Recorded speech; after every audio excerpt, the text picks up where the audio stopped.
দেশের মাতৃকার জন্য বারবার প্রাণ দিয়েছে, গণতন্ত্রের জন্য প্রাণ দিয়েছে। কিন্তু আজকে যে প্রশ্ন উঠে গেছে, যে প্রাণ যে দিল, এত যে গেল, এত যে দিলাম আমরা, তার ফলশ্রুতি এই বাংলাদেশ। আমরা এটাই দেখতে চেয়েছি যে 3 মাস হয়নি, এখনই রাস্তায় রাস্তায় লড়াই শুরু হয়েছে।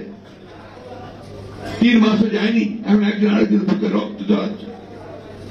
3 মাসও যায়নি, এখন পত্রিকা পুড়িয়ে দেওয়া হচ্ছে, আক্রমণ করছে।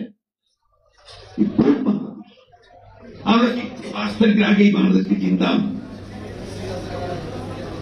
কেন এই ভয়াবহ বিভাজ্য? আজকে কেন এই ভয়াবহ হিংসা? আজকে কেন এই ভয়াবহ অস্থিরতা? সমস্যাটা কোথায়? আমি প্রশ্ন আপনাদের সামনে এই জন্য বলছি যে আপনারা এখানে এই সমাজের শ্রেষ্ঠ বসে আছেন।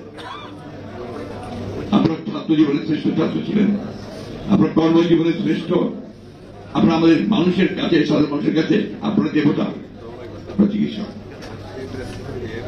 তাদের সামনে এই প্রশ্নগুলো আমি তুলছি। আর কতই বিভাজন নিয়ে, আর কতই ঘৃণা নিয়ে আমরা বাংলাদেশকে টেনে উপর তুলবার চেষ্টা করব। বারবার টেনে দেওয়া হবে, আবার পড়বে ঘৃণা দিয়ে, মিথ্যা দিয়ে, দানবীয় শক্তি দিয়ে, আবার উঠবে, আবার ফেলবে। আমি কথা আজকে এই জন্যই বলছি যে মিলন যে প্রাণ, এখানে আমরা সবাই অনেকগুলো গান করলাম, অনেক কথা বললাম। যারা এখানে আছেন তারা অনেক তার সঙ্গে সরাসরি যুক্ত ছিলেন এই আন্দোলনের সঙ্গে। আমাদের কিন্তু ভাগ্য দেখেন, আমাদের ব্যর্থতা যে আমরা মিলনের সেই রক্তত্যাগ, আত্মত্যাগ, তা কিন্তু আমরা সত্যিকার অর্থে বাস্তবে রূপ দিতে পারিনি। 90-এ প্রাণ দিয়েছিল ভোটের অধিকারের জন্য, স্বৈরাচার দূর করার জন্য। আজকে এই 24-এ আবারও আমাকে ওই ভোটের অধিকারের জন্য চিৎকার করতে হবে। ভোটের আয়োজন কোন জাতি? আমরা কোন জাতি? এই কথাগুলোকে আপনারা কখন নিজেকে জিজ্ঞেস করেন? এবার যে সুযোগ এসেছিল সবাই মিলে একসাথে একজোট হয়ে আমরা একটা পরিবর্তন নিয়ে আসি।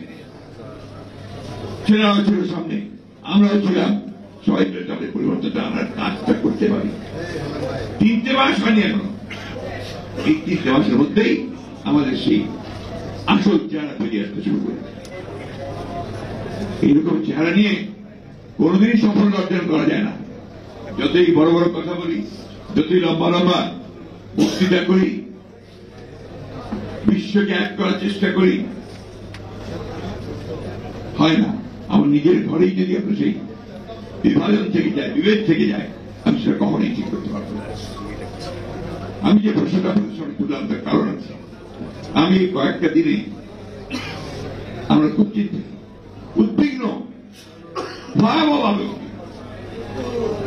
আপনি চিন্তা করতে পারেন ধর্মকে কেন্দ্র করে কি উন্মাদনা শুরু হয়েছে বাংলাদেশে। আপনি চিন্তা করতে পারেন যে মুক্ত স্বাধীন মিডিয়ার জন্য, প্রেসের জন্য, সময় ভাবার জন্য আমরা এতদিন লড়াই করলাম, তারা অফিস পুড়িয়ে দিচ্ছে। এই বাংলাদেশ আমি দেখতে চাই, আমিও দেখতে চাই না। আর কি উন্মাদনা! কিছু সংখ্যক মানুষ আছেন আপনাদের সোশ্যাল মিডিয়ায়, দেখি না সবাই, যখন দেখি আতঙ্কিত হয়েছে, পুড়িয়ে দাও, জ্বালিয়ে দাও, এই ধরনের কথা ভাবছে। সেখানে কোন জায়গায় নিয়ে যাচ্ছে বাংলাদেশকে? আমরা কি বুঝি আমাদের ভয়টা কোথায়? আমরা কি বুঝি আমাদের আতঙ্কটা কোথায়? আমরা কি বুঝি আত্মায় কোথায় ছড়িয়ে দাঁড়িয়ে আছে আমাদের পেছনে? বুঝি না। বুঝলে আজকে এই সমস্ত দায়িত্বহীন, ইররেসপন্সিবল কথাবার্তা আমাদের বুদ্ধি পরিণত